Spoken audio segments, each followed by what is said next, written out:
Topic है हमारा ये वाला समास। और समास के अंदर ये पहला प्रश्न बना हमारा, ये सम और आस से मिलके बना है। दूसरा प्रश्न बना समास में सम उपसर्ग है। समास शब्द में सम उपसर्ग है। हाँ, बेसिक से बिल्कुल, हाँ टेंशन नहीं लेना, बेसिक से ही करेंगे। सम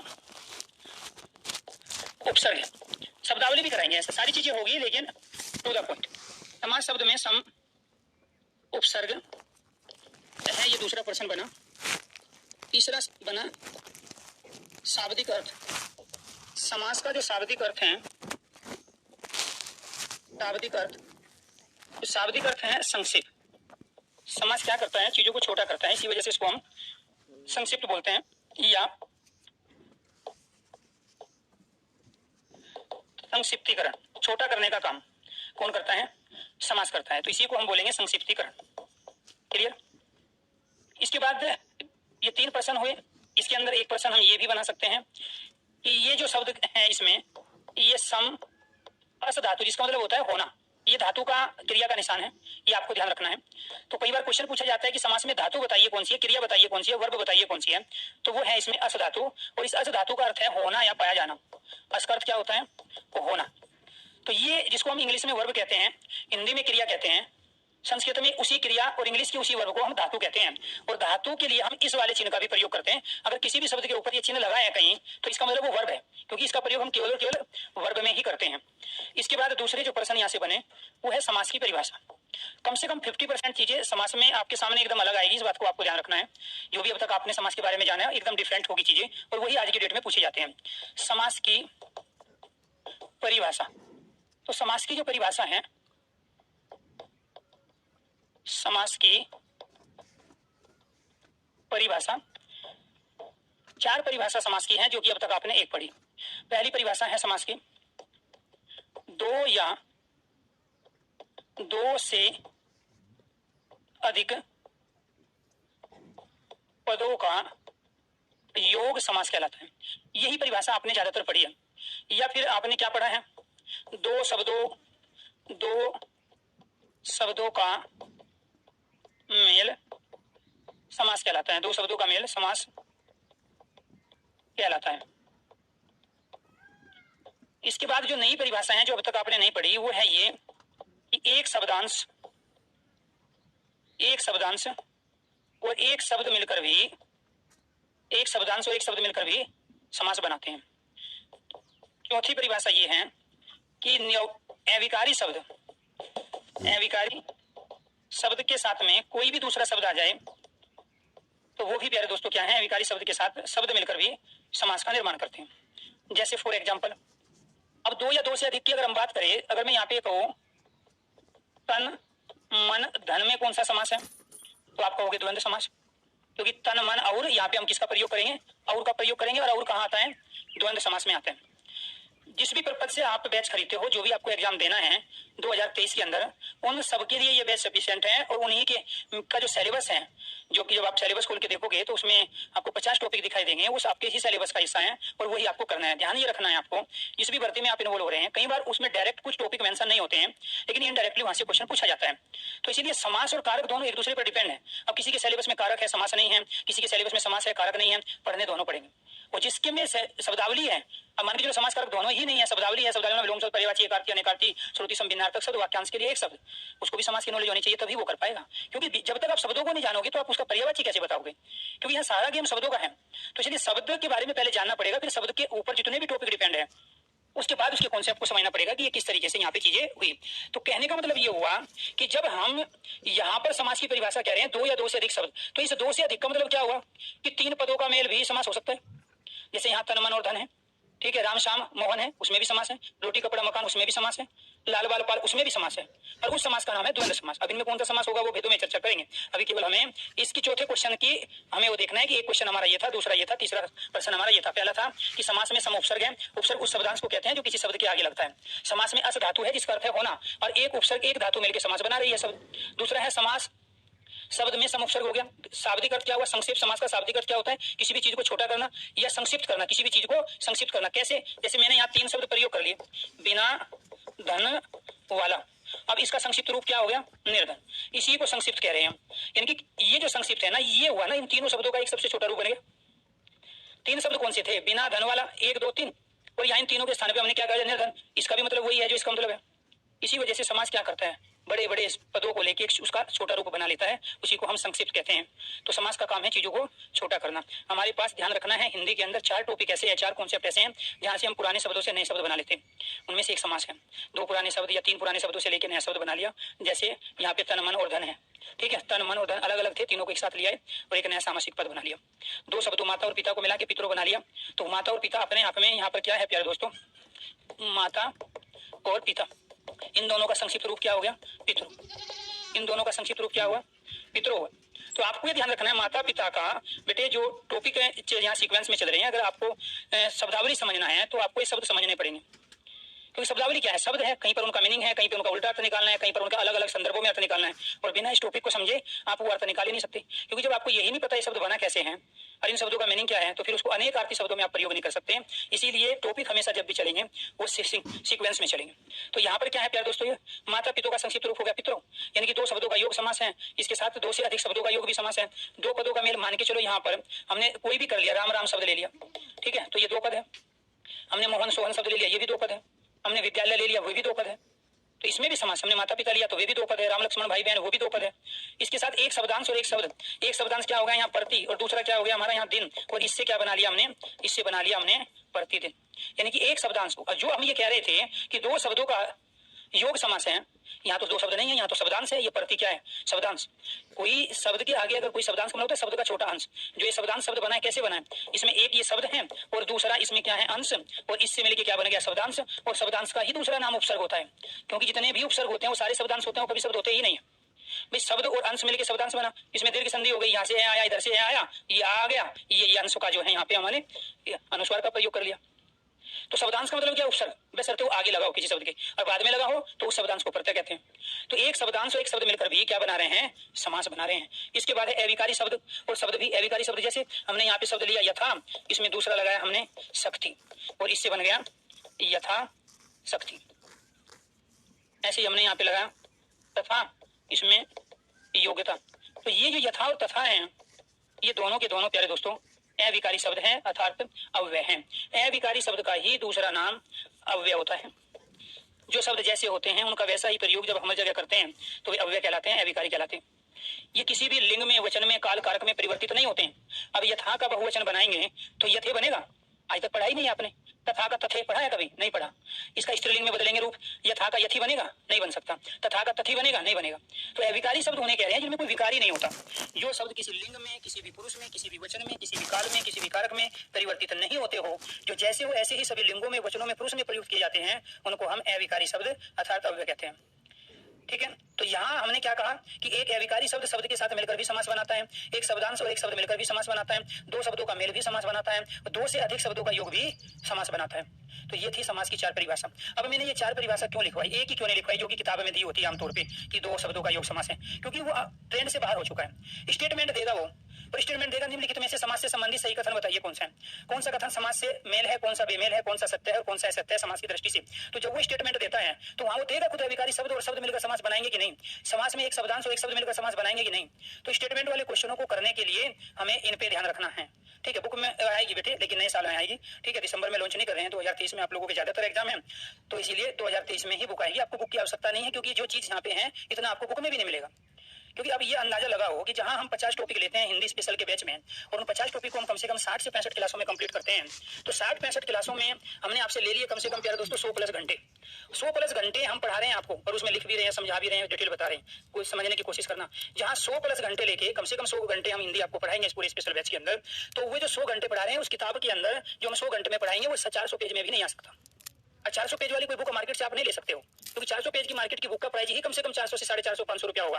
और ऐसी कोई भी बुक आपके घर पे ना तो है और ना कभी आएगी कि कोई बुक का रेट 450 500 है और उसको आप खरीद लो, क्योंकि 500 रुपये में तो आप बैच ही परचेज कर रहे हो। तो इसीलिए आप बुक के पीछे मत दौड़ो, क्योंकि बुक बोलती नहीं है। यहाँ टीचर बोल तो रहा है, बता रहे हैं ना कि अविकारी शब्द क्या होते हैं, है, बता रहे हैं ना कि एक शब्दांश और शब्द मिलकर जो है बनता है। यहाँ बता रहे कि शब्दांश शब्द कैसे बना, ठीक है। यहाँ ये भी बताया कि संक्षिप्त क्यों कहलाया। किताब तो ये कहेगी कि इसका शाब्दिक अर्थ संक्षिप्त है, लेकिन संक्षिप्त क्यों है ये तो टीचर बता रहे हैं ना। इसलिए बुक के पीछे मत भागो। बुक आपको एग्जाम में बैठा तो सकती है, भर्ती नहीं करा सकती, इस बात को मानो आप। और आज तक कोई भी ऐसी बुक आपके पास नहीं है जिसका पहले पेज से लेकर लास्ट वाले पेज तक आपने पढ़ लिया हो। दुनिया में मैं कह रहा हूँ कोई भी स्टूडेंट आज तक ऐसा नहीं हुआ है जो किताब खरीद के लाया और उस किताब को उसने शुरू वाले पेज से लेकर लास्ट वाले पेज को पूरा किताब पढ़ दी हो, या आपने नोट्स बनाए हो और कभी भी नोट्स बना के पूरा का पूरा रिवीजन करके आप चले गए हो एक एक लाइन एक एक शब्द का। ऐसा कभी नहीं होता है। बस जब तक किसी चीज का अभाव है तब तक वो चीज हमारे लिए बहुत बड़ी होती है, और जब वो किताब आ जाएगी वो आपके लिए भी और मेरे लिए भी गुण हो जाएगी। तो इसीलिए यहाँ जो ओरिजिनल चीज है, जहां से जितने क्वेश्चन बन सकते हैं उसी के आधार पर चलो। थोड़ा वक्त देना पड़ेगा। मैंने कहा एक दिन में 24 घंटे होते हैं, मैं आपकी लाइफ के केवल और केवल 100 घंटे मांग रहा हूँ। 100 घंटे। अगर आपने अंदाजा लगा लो मैं कितने दिन मांग रहा हूँ आपसे, ठीक है। 100 घंटे में मांग रहा हूँ, यानी कि लगभग 1.25 से 1.5 घंटे की हमारी क्लास होगी। हमारी क्लास का टाइमिंग 8:15 से लेकर 9:30 हमेशा होता है, ठीक है। तो अगर वे 100 घंटे आपने मुझे दे दिए तो आपकी आने वाली 7 पीढ़ी कभी हिंदी का ना ट्यूशन पढ़ेगी, ना कोचिंग पढ़ेगी, ना कोई किताब खरीदेगी, ना कभी जिंदगी में कोई नोट्स बनाएगा। आपका तो मुझे पता नहीं, लेकिन आपकी आने वाली 7 पीढ़ी जो है कभी हिंदी की तरफ को नहीं भटकेगी। उसका रीजन ये है कि आपकी शब्दावली, आपके कॉन्सेप्ट इतने क्लियर हो चुके होंगे कि जहां भी वो बच्चे आपके आसपास होंगे वहीं से वो समझ जाएंगे कि कौन सी चीज घर वाले किस डायरेक्शन में बोल रहे हैं। जहां उनको दिक्कत होगी वहां से, क्योंकि हम तो टीचर बनाते हैं, ठीक है, हम तो सरकारी नौकर बनाते हैं। तो इसीलिए जब चीजें हम सीक्वेंस में करेंगे, अंदाजा लगाओ आप, जब आप छोटे थे तो आप कितनी रोटी खाते थे और आज कितनी रोटी खा रहे हो। अगर जब आप छोटे थे उसी समय में तो आपको 10 रोटी खाने की आदत डाल दो तो आप पचा पाते, आपका सिस्टम उसमें जो इन्वॉल्व होता है उस तरह से जो जिस तरीके से आज इन्वॉल्व हो रहा है। तो कहने का मतलब ये हुआ कि हमें केवल इतना ही खाना है जितना हम पचा पाए। किताब एकदम से जब आपके आगे रखेगी या चैप्टर वाइज रखी जाएगी तो आप सिर्फ उसमें जो दिया होता है उसी को सब कुछ मान लेते हो। और मैं ये कह रहा हूँ आज तक कोई किताब ऐसी नहीं है जो किसी भी भर्ती के सिलेबस को पूरा करती हो, और ना कभी आएगी जिंदगी में। दिक्कत ये है कि आपका उस लेवल नहीं है, वो अनुभव नहीं है, उस तरह की सोच और दृष्टि नहीं है। या तो फिर आप अलग अलग किताबें पढ़ो, 3 से 4 किताबें, तब जाके वो चीजें क्लियर होगी। किसी किताब में कोई चैप्टर अच्छा दिया है, किसी में दूसरा चैप्टर अच्छा दिया है, किसी में क्वेश्चन अच्छे दिए हैं, किसी में क्वेश्चन अच्छे नहीं दिए हैं। तो इसलिए उस पचड़े में मत पड़ो। टाइम लगता है बड़ी चीज करने के लिए, लेकिन टाइम कितना लगेगा? 100 घंटे लगेगा। इसीलिए थोड़ा सा ढंग से चीजों को सीखें। तो ये उम्मीद करता हूँ यहाँ तक जो चीजें अगर समझ में आ गई है तो आप एक बार सारे स्टूडेंट ओके कीजिए, यस कीजिए। इसके बाद चर्चा करते हैं समास के भेदों। समास के भेद, और समास के कितने भेद है? 6 भेद। जिस तरीके से क्वेश्चन बनते हैं उसी तरीके से टॉपिक को लेकर हम आगे बढ़ रहे हैं। समास के भेद होते हैं 6। एक होता है दोस्तों हमारा अव्ययी भाव समास, अव्ययी भाव समास। दूसरा होता है हमारा द्वंद्व समास। तीसरा होता है कर्मधारय समास। क्या है? कर्मधारय समास। चौथा होता है द्विगु समास। पांचवा होता है तत्पुरुष समास। और इसके बाद छठा होता है बहुव्रीहि समास। बहुव्रीहि समास। नई चीज सीखो, अपने आप को ये मान के चलना है कि हमें कुछ नहीं आता है, और जैसे ही आप थोड़ा सा इन सारी चीजों से निकल जाओगे अपने आप दुविधा खत्म हो जाएगी। अब देखो क्वेश्चन बने क्या क्या, उस पर थोड़ा गौर करना। समास के भेद कितने होते हैं? ऑप्शन में 6 भी है, ऑप्शन में 4 भी है, तो राइट आंसर 6 ही होगा। जब तक ऑप्शन में, हिंदी के अंदर जब क्वेश्चन पूछा जाता है समास के भेद कितने हैं, जब तक ऑप्शन में 6 है राइट आंसर 6। अब ऑप्शन में 6 नहीं पूछ रहा है समास के भेद कितने हैं, ऑप्शन में 5 है, 4 है, 3 है, 2 है, तो राइट आंसर है 4। जब जब ऑप्शन में 6 नहीं होगा तो समास के भेदों की संख्या 4 होगी। उसका कारण ये है कि जो ये हमारा तत्पुरुष समास होता है, इस तत्पुरुष समास के अंदर ही एक ये हमारा कर्मधारय और दूसरा द्विगु समास आ जाता है। कर्मधारय और दूसरा ये द्विगु समास। कर्मधारय और द्विगु समास किसके अंदर होगा? तत्पुरुष के अंदर। उसका रीजन क्या है? उसका रीजन ये है कि तत्पुरुष समास में दूसरा पद प्रधान है, कर्मधारय में भी दूसरा पद प्रधान है, द्विगु में भी दूसरा पद प्रधान होता है। तो इनमें तीनों में एक कॉमन चीज है, और वो कॉमन चीज ये है कि तीनों में ही बाद वाला पद, समास में 2 पद होते हैं। बाद वाला पद उत्तर पद जिसको हम कहते हैं, दूसरा पद जिसको कहते हैं, वो प्रमुख होता है, वो महत्वपूर्ण होता है। इसी वजह से कर्मधारय द्विगु को जब तत्पुरुष के अंदर मानते हैं तो उस कंडीशन में समास के भेदों की संख्या 4 हो जाती है। क्लियर? फिर क्वेश्चन क्या बना? निम्नलिखित में से कौन सा समास तत्पुरुष समास के अंतर्गत आता है? तो राइट आंसर है द्विगु और कर्मधारय, दोनों तत्पुरुष के अंतर्गत आते हैं। कौन सा समास तत्पुरुष के अंतर्गत नहीं आता? अव्ययी नहीं आता, द्वंद्व नहीं आता है, बहुव्रीहि नहीं आता है। तो ये थे भेदों वाले क्वेश्चन। 4 होते हैं कि 6 होते हैं? दोनों ही होते हैं। जब तक ऑप्शन में 4 6 दोनों है, राइट आंसर 6। मैक्सिमम डिजिट लेना है हमेशा। और जब 6 नहीं है तो 4 होंगे। 4 क्यों होंगे? क्योंकि इनमें दोनों में बाद वाले पद प्रधान होते हैं। अब वो बताएंगे, अभी डिटेल में आपको पूछने की जरूरत नहीं है। अगर समास कंप्लीट होने के बाद आपका किसी भी स्टूडेंट का एक भी डाउट बच गया तो इसका मतलब आपका टीचर कंप्लीट नहीं है। आपको इस टॉपिक में डाउट केवल तब तक है जब तक ये टॉपिक कंप्लीट नहीं हो जाता, क्योंकि आपके पास जो प्रीवियस नॉलेज है जिसको हम पूर्व ज्ञान कहते हैं वो लॉजिकली नहीं है, उसका आपके पास कोई सीक्वेंस नहीं है, इसलिए डाउट है। जैसे मैंने कहा कि मेरे लिए पीतांबर में तत्पुरुष समास भी है, पीतांबर कर्मधारय का भी उदाहरण है, पीतांबर बहुव्रीहि का भी उदाहरण है, लेकिन आपके लिए पीतांबर केवल बहुव्रीहि का ही उदाहरण है, लेकिन मेरे लिए तीनों है, क्योंकि वो उसकी मर्जी, वो आपको क्या ऑप्शन देता है, क्योंकि उसमें तीनों की ही कंडीशन अप्लाई हो रही है। तो ये थे हमारे भेदों वाले क्वेश्चन। इसके बाद फिर इनके भेदों से डेफिनेशन के क्वेश्चन पूछे जाते हैं। ठीक है, फिर इनकी क्या पूछी जाती है, परिभाषाएं पूछी जाती है। किस रूप में पूछेगा परिभाषा को, उसको देखो। एक परिभाषा दी पूर्व पद, जिसको पहला पद भी कहते हैं, जिसको प्रथम पद प्रधान समास, और वो क्या होता है, वो होता है हमारा अव्ययी भाव। मैं सिर्फ बेसिक क्वेश्चन करा रहा हूं पहले, अव्ययी भाव समास कहलाता है।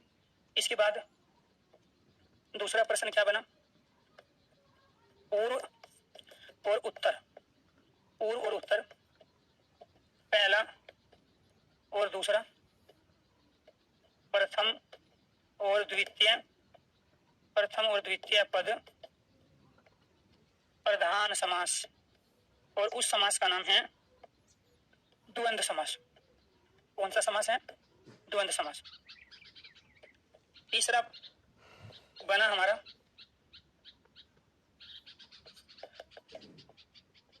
उत्तर पद प्रधान विशेषण विशेष्य, उत्तर पद प्रधान विशेषण विशेष्य समास, या फिर उपमान उपमेय समास, उपमान उपमेय समास। तो वो समास क्या कहलाएगा, वो कहलाएगा कर्मधारय।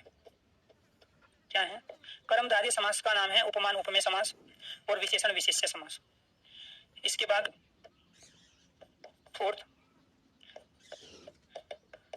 पहला पद संख्यावाची, दूसरा पद, पहला पद संख्यावाची, दूसरा पद प्रधान समास, पहला पद संख्यावाची, दूसरा पद प्रधान समास, और वो समास है हमारा द्विगु समास। द्विगु समास में दूसरा पद प्रधान होता है, लेकिन पहला पद क्या होगा, संख्यावाची होगा। पांचवा, उत्तर पद, उत्तर पद द्वितीय पद, दूसरा पद, उत्तर पद द्वितीय पद, दूसरा पद प्रधान समास, तत्पुरुष समास, तत्पुरुष समास। वो क्या कहलाएगा हमारा, तत्पुरुष समास। 6,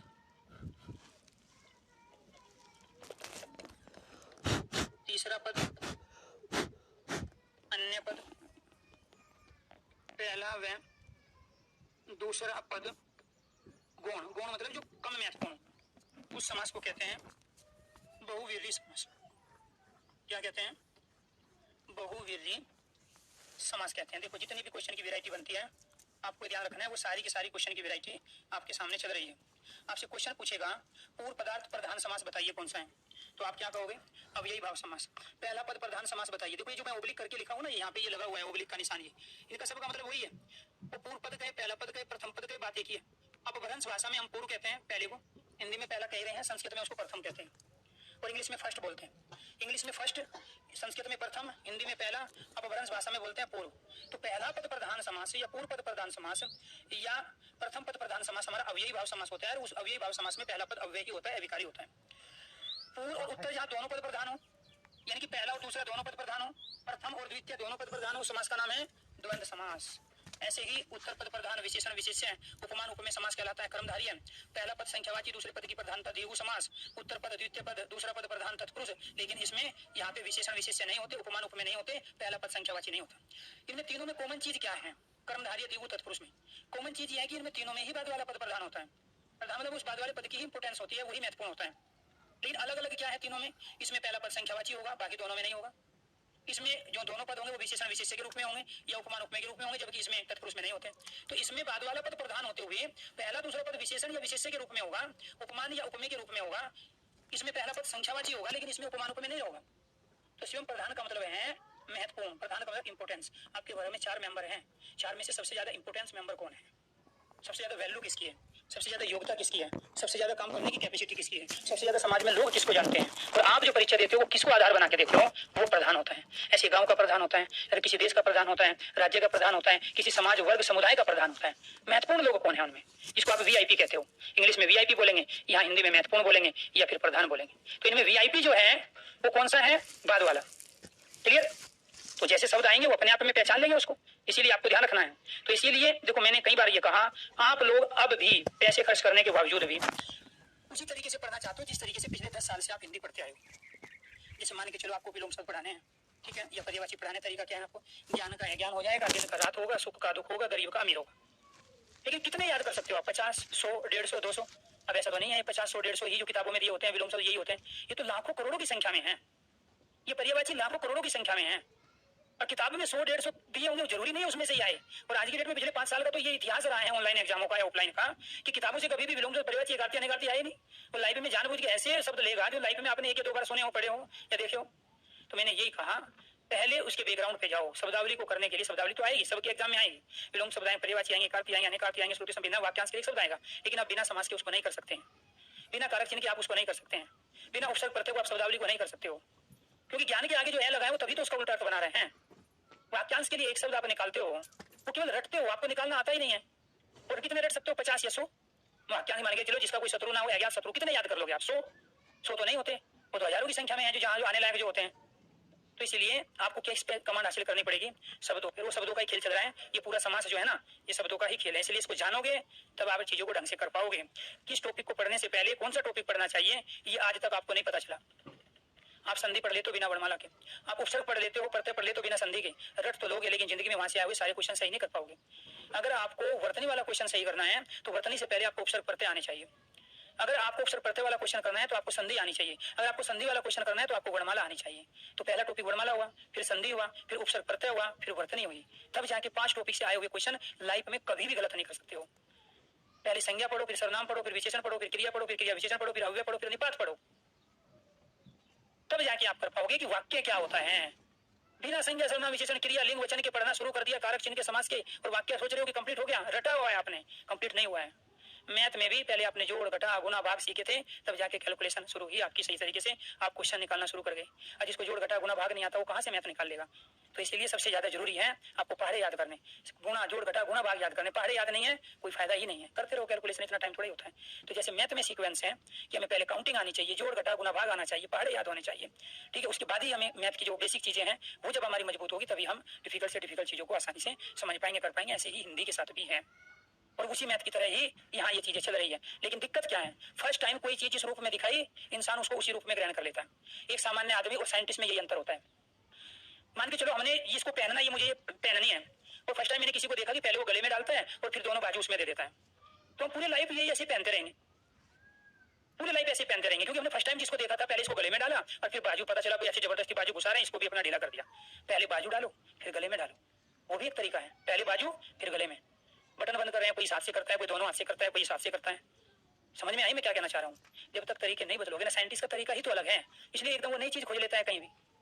तो वो सारा खेल बैकग्राउंड और सोच का है, और उसके लिए समय लगेगा, आपको अपने आप को बदलना पड़ेगा, ठीक है। तो करने को तो मैंने अब तक कुछ भी आपको नया नहीं पढ़ाया, सारा का सारा तो वही है जो ऑलरेडी पहले से आप जानते हैं। लेकिन मैंने एक काम किया, बस चीजों को सीक्वेंस में रखा, सीक्वेंस में रख के आपको बताया कि देखो बेटे, पहला क्वेश्चन बना समास में कौन सा उपसर्ग है, दूसरा क्वेश्चन बना समास का शाब्दिक अर्थ, इसका शाब्दिक अर्थ क्यों हो गया, तीसरा क्वेश्चन बना इनकी परिभाषा कितनी है, कौन कौन सी और क्यों है, चौथा क्वेश्चन बना समास के भेद कितने हैं, पांचवा क्वेश्चन बना इन भेदों की सही डेफिनेशन क्या है।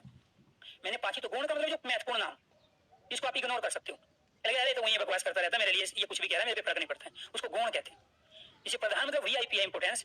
ऐसे गुण मतलब सामान्य, जिसका अस्तित्व ही खतरे में, वो गुण कहलाता है, इसका ज्यादा रोल ना हो। चलो इसके एग्जांपल लेंगे, बहुत सारे एक एक करके पढ़ेंगे। इनमें से पहले लेते हैं प्यारे दोस्तों हम अव्ययी भाव समास, बहुत डिटेल से पढ़ेंगे। 3 क्लासेस समास की होगी, एक आज वाली और इसके अलावा 2 और, तब जाके समास कंप्लीट होगा।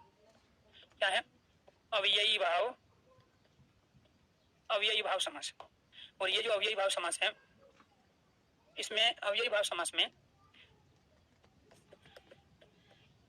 अव्ययी भाव समास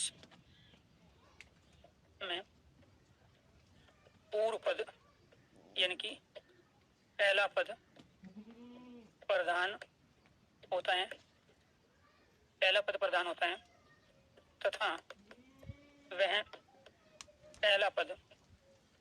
पहला पद हमेशा उपसर्ग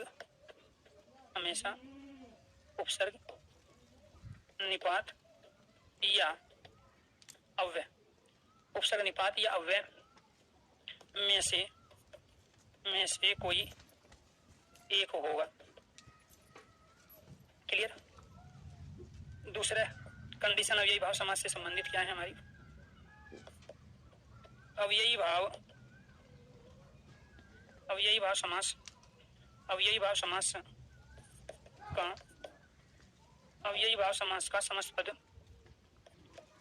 समस्त पद पुल्लिंग व स्त्रीलिंग न होकर नपुंसक लिंग का होता है। यानी कि इसके जितने भी एग्जाम्पल होंगे वो कभी पुरुष जाति या स्त्री जाति का बयान नहीं कराएंगे। दो कंडीशन। तीसरी कंडीशन, जहां शब्दों की आवृत्ति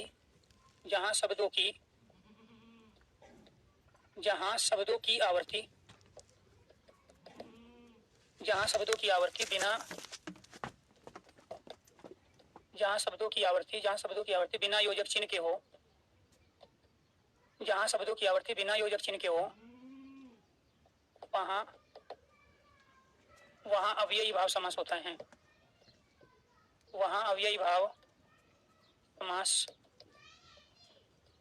है। जहां शब्दों की आवृत्ति बिना योजक चिन्ह के हो वहां अव्ययी भाव समास होता है। दूसरा, यदि अविकारी शब्द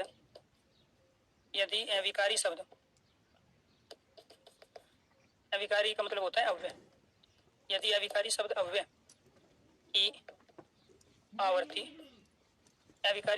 की आवर्ती मतलब रिपीट होना, आवर्ती योजक चिन्ह कहते हैं आइफन को, ये वाला चिन्ह होता है योजक चिन्ह। अविकारी शब्द की आवर्ती योजक चिन्ह के साथ हो तो वहां अव्ययी भाव समास होता है। अब देखो, आपने कभी इतना पढ़ा ही नहीं है और अव्ययी भाव समास से संबंधित जब स्टेटमेंट आएगी ना तब आप इनमें से कर ही नहीं पाओगे इन चीजों को। इसीलिए किसी भी चीज को पढ़ो, आराम से पढ़ो, और साथ के साथ आराम से पढ़ने के साथ साथ आपको ये भी ध्यान रखना है उसके लॉजिक कॉन्सेप्ट को सीक्वेंस में लेके आगे बढ़ना है। अब इन चारों कंडीशन को मैं एग्जांपल के माध्यम से प्रूव करूंगा। पहली कंडीशन क्या है? अब यही भाव समास में पूर्व पद पहला पद प्रधान होता है और वो पहला पद हमेशा या तो उपसर्ग होगा, देखो ये क्या क्या कहना चाह रहा है, या तो वो उपसर्ग होगा या वो निपात होगा या फिर वो अव्यय होगा, क्योंकि अव्ययी भाव में भी पहला पद अव्यय ही है। देखो ये यहाँ से लेके यहाँ तक ये अव्यय तो लिखा हुआ है, ये क्या है? और अव्यय का मतलब क्या है? जो जैसा हो ऐसा ही रहे, अर्चना हो, बदले ना, तो वो क्या कहलाता है? अब देखो उपसर्ग वाली कंडीशन कैसे हुई। यानी कि पहली कंडीशन क्या कह रही है हमारे कि एक उपसर्ग होगा और उपसर्ग के साथ में दूसरा एक शब्द होगा, और वो क्या बनाएंगे? वो बनाएगा अव्ययी भाव समास बनाएगा। चलो जी, मैं ले लेता हूँ यहाँ उपसर्ग भी लेता हूँ, शब्द भी लेता हूँ और आपको दिखाता हूँ करके। मैंने यहाँ प्रति ले लिया, एक वर्ष ले लिया, इससे बन गया प्रतिवर्ष, ये अव्ययी भाव समास का उदाहरण हो गया। या हमने एक आ ले लिया, एक जन्म लिया और इससे बना लिया आजन्म, ये भी अव्ययी भाव समास। यहाँ हमने एक निर लिया, इधर धन लिया तो ये बन गया निर्धन, ये भी अव्ययी भाव समास। यहाँ हमने एक दुर लिया और एक आत्मा लिया तो इससे बन गया दुरात्मा। अभी मेरे से कोई पूछ रहा था, मैंने आंसर नहीं दिया था उसका, ठीक है, क्योंकि आप रटते हो मेरे से पूछ के। तो आप कोई भी कमेंट करके मेरे से क्वेश्चन पूछोगे, मैं उसका आंसर दे दूंगा, तो बैकग्राउंड तो आपको पता नहीं चला, लॉजिक आपको पता नहीं चला, आपने रट लिया। ऐसे ही आप 100 क्वेश्चनों को रट सकते हो, लेकिन जब आप चीजों को समझ लोगे तो आपको रटने की आवश्यकता नहीं होगी। यहाँ मैंने एक शब्द लिया, यहाँ पे निष्, इसके बाद में यहाँ फल, तो ये बन गया निष्फल। ये क्या है? अव्ययी भाव समास। एनीथिंग, और भी बहुत सारे उपसर्ग हैं। यहाँ एक शब्द लिया परा, इधर ले लिया अपने कर्म और इससे शब्द बन गया पराक्रम। इसका मतलब ये हुआ कि उपसर्ग से बने हुए जितने भी शब्द हैं वो अव्ययी भाव समास के उदाहरण है। तत्पुरुष के जब उपभेद पढ़ाएंगे तो आपको ये ध्यान रखना है कि वहां उसमें मैं कंडीशन लिख पाऊंगा पर, कु और सु उपसर्ग को छोड़कर। तो यहाँ ये जो पर उपसर्ग है, कु उपसर्ग है, सु उपसर्ग, इन तीन उपसर्गों को छोड़कर दुनिया का कोई भी शब्द जो उपसर्ग से बना है और समास आपसे पूछा जा रहा है तो अव्ययी भाव समास का उदाहरण है। ऐसे ही इनमें एक उपसर्ग आता है अन उपसर्ग। क्या आता है? अन उपसर्ग। एक आता है अ उपसर्ग, क्योंकि नए तत्पुरुष के अंदर आते हैं, इससे नए तत्पुरुष बनता है। अगर हम इन शब्दांश को छोड़ दें, बाकी कोई भी शब्दांश किसी शब्द के पहले आता है तो दुनिया के सारे एग्जाम्पल, क्योंकि ये तत्पुरुष के उपभेद में आते हैं, ये नए तत्पुरुष, प्रादि तत्पुरुष, उप तत्पुरुष, अल्लुक तत्पुरुष जो होते हैं, उसमें फिर यही होता है। ये नए तत्पुरुष के अंदर हम ये 2 उपसर्ग प्रयोग करते हैं, प्रादि तत्पुरुष के अंदर हम ये 3 उपसर्ग प्रयोग करते हैं। तो ये आते हैं कहाँ पर? प्रादि तत्पुरुष। ये प्रादि तत्पुरुष के अंदर आते हैं ये 3 उपसर्ग, और ये आते हैं नए तत्पुरुष के अंदर। ये मैं बाद में बताऊंगा, अपने आप चीजें क्लियर हो जाएगी। इसीलिए मैं बार बार कह रहा हूं दोस्तों कि आपने केवल समास में केवल 50% चीजों को सीखा है, 50% आप छोड़ के चीजों को पढ़ते हैं। क्लियर? अगर मैं इन 5 उपसर्गों को छोड़ दूं, देखो वो कब होंगे? जब ऑप्शन में प्रादि नए तत्पुरुष होंगे तब होंगे वे। अगर ऑप्शन में प्रादि तत्पुरुष है ही नहीं, नए तत्पुरुष है ही नहीं, तो इनसे बनने वाले शब्द भी सारे के सारे अव्ययी भाव समास के ही होंगे। तो इसका मतलब ये हुआ कि जहां पहला पद शब्दांश है, जहां पहला पद उपसर्ग के रूप में है, ये दुनिया के एग्जाम्पल सारे तब तक अव्ययी भाव के हैं जब तक उनके ऑप्शन में प्रादि और नए तत्पुरुष नहीं दिया हुआ है। तो ये पहली कंडीशन है। तो ये तो उपसर्ग होगा। दूसरा देख लेते हैं जी, दूसरी कंडीशन क्या है? वो कह रहा है निपात के साथ कोई शब्द होगा, निपात के साथ में कोई शब्द होगा तो वो समस्त पद बनाएगा। और वो समस्त पद किसका होगा? अव्ययी भाव का होगा। एक ही बात, वो समस्त पद मतलब सामासिक पद। ठीक है, समस्त पद का मतलब क्या हुआ? सामासिक पद हुआ। कैसे बनाएगा ये देखो एक बार आप। यहाँ निपात क्या है? निपात वे शब्द होते हैं जो दूसरे शब्दों के साथ प्रयुक्त होते हैं तो उन पर विशेष बल ला देते हैं, प्रभाव ला देते हैं। तो निपात क्या है? यहाँ यथा, इसमें लगाया कर्म, यहाँ शब्द बन गया यथा कर्म। यहाँ पे लगाया तथा, इसमें लगाया सामर्थ्य, और इससे शब्द बन गया तथा सामर्थ्य। क्लियर? यहाँ पे हमने शब्द प्रयोग किया इति, इधर प्रयोग किया सिद्धम, और यहाँ बन गया इति सिद्धम, इति सिद्धम। यहाँ मैंने प्रयोग किया भर, इधर प्रयोग किया सक, और ये हो गया भरसक। ठीक है, एनीथिंग, वैसे बहुत सारे हम प्रयोग कर सकते हैं। ऐसे ही मैंने लिया यहाँ भर, इधर पेट, तो ये हो गया भरपेट। यहाँ मैंने लिया भर, यहाँ ले लिया मैंने पूर, तो ये हो गया भरपूर, भरपूर। यहाँ मैंने लिया यथा, यहाँ पे ले लिया मैंने शक्ति, तो ये हो गया यथा शक्ति। यथावत भी कह सकते हैं, यथा विधि भी कह सकते हैं, विधि ले लेते हैं। अवन जो होता है ना वो यथा विधि विधि होता है। अब सेंटेंस देगा, ठीक है, उसमें रिक्त स्थान की पूर्ति कराएगा, तो पता होना चाहिए ना कि शब्द का मीनिंग क्या है, कैसे हम प्रयोग करेंगे। यथा विधि, विधि के अनुसार। हाँ, DSSB की सारी वैकेंसी, चाहे वो स्टेनोग्राफर हो या बाकी की हो, वो सारी वैकेंसी फरवरी मार्च में आएगी, और अगस्त सितंबर के आसपास उसका पेपर होगा। तो दोस्तों मैं ये कहना चाह रहा हूं कि निपात हम उन अविकारी शब्दों को कहते हैं जो किसी भी लिंग वचन काल कारक में बदलते नहीं हैं। जैसे मैंने एक शब्द ले लिया, संज्ञा शब्द लड़का ले लिया, तो लड़का एक संज्ञा शब्द है। अब इसका स्त्रीलिंग क्या बनता है? लड़की बनता है। इसका बहुवचन क्या बनता है? लड़के बनता है। तो संज्ञा, सर्वनाम, विशेषण और क्रिया, ये शब्द लिंग वचन काल कारक में बदल जाए। जैसे पढ़ता, पढ़ती, पढ़ती बदल गया सर्वनाम, ठीक है, मैं, मेरा, मेरी बदल गया। ऐसे ही विशेषण, सुंदर, सुंदरी बदल गए। लेकिन निपात वे शब्द होते हैं जो किसी भी लिंग वचन काल कारक में बदलते नहीं है। अब यथा का यथे यथी नहीं बना सकते, तथा का तथे तथी नहीं बना सकते, इति को भर को आप इनको किसी भी लिंग वचन में परिवर्तित नहीं कर सकते हो। तो निपात वे अविकारी शब्द हैं जो किसी भी लिंग वचन काल कारक में परिवर्तित नहीं होते, जिनका प्रयोग करने पर शब्द और उस वाक्य में जहां उसको प्रयोग किया जा रहा है उसमें वो विशेष बल ला देते हैं, विशेषता ला देते हैं। जैसे भी एक निपात है, तक भी एक निपात है, नहीं भी एक निपात शब्द है। तो अगर पहले कहीं पहला शब्द निपात दिखाई दिया जो किसी भी लिंग वचन काल कारक में परिवर्तित ना हो, तो इसका मतलब उससे बना सारे शब्द अव्ययी भाव समास के उदाहरण होंगे। इसमें यथा है, तथा है, हमें कुछ देखना ही नहीं है। इसमें क्या है? इसमें यथा है, नहीं बदलेगा, तथा नहीं बदलेगा, इति नहीं बदलेगा, भर नहीं बदलेगा। तो इसलिए सारे क्या है? अव्ययी भाव समास के उदाहरण। और मैं क्या बता रहा हूँ आपको? मैं केवल और केवल ये बता रहा हूँ कि जहां उपसर्ग से बने हुए शब्द हैं वे अव्ययी भाव समास के हैं, जहां निपात से बने हुए शब्द हैं वे अव्ययी भाव समास के हैं। अब आ जाओ इस वाली कंडीशन पे कि अव्यय से कोई में से कोई एक शब्द होगा, यही प्रधान होंगे भाई। इसमें उपसर्गों की प्रधानता है, ये उपसर्ग से बने हैं, ठीक है, इसमें ये उपसर्गों की प्रधानता है, यहाँ इसकी प्रधानता है, यहाँ इसकी प्रधानता है। पहला पद उपसर्ग है। अब मान के चलो आपको उपसर्ग नहीं पढ़े आपने, तो ये आपको ये तो बताया जा रहा है कि उपसर्ग वे शब्दांश होते हैं जो पहले शब्द के आरंभ में लगते हैं। तो ये सारे शब्दांश हैं, ये शब्दांश हैं। तो जहाँ पहला शब्दांश आ गया अव्ययी भाव समास, ठीक है, जहाँ पहला निपात आ गया जो लिंग वचन में ना बदले अव्ययी भाव समास। तीसरी कंडीशन देखो क्या है? तीसरी कंडीशन है कि पहला पद हमारा क्या होगा? अव्यय होगा। पहला पद क्या होगा? पहला पद होगा अव्यय। क्लियर? और अव्यय के साथ में दूसरा शब्द आ जाएगा, कोई भी अव्यय भी हो सकता है, और उससे क्या बनेगा? उससे बनेगा सामासिक पद। उससे क्या बनेगा? सामासिक पद बनेगा। और वो सामासिक पद क्या कहलाएगा?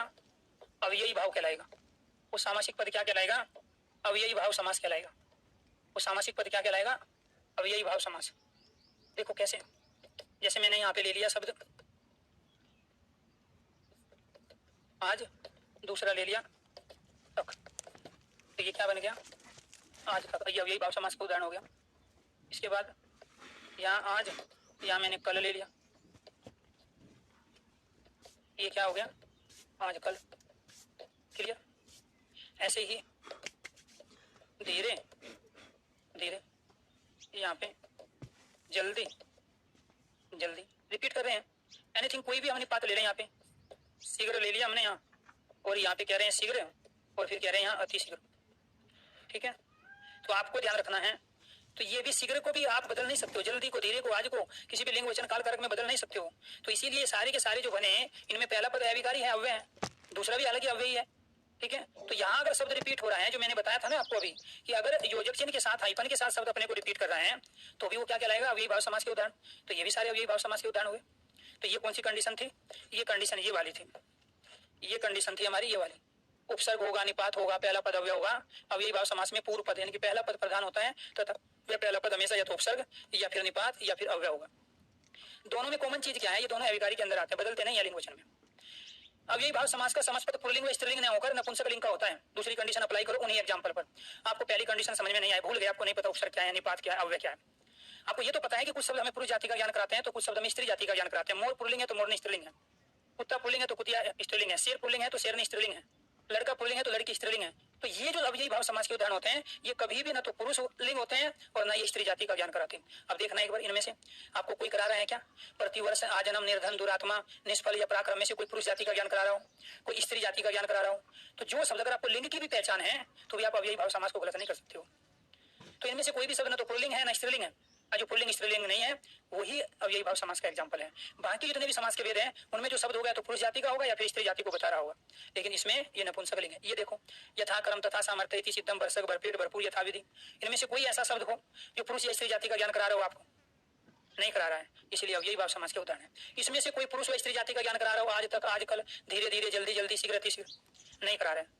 जो पुरुष और स्त्री जाति का ज्ञान ना कराए वो एग्जाम्पल केवल और केवल अव्ययी भाव समास का होता है।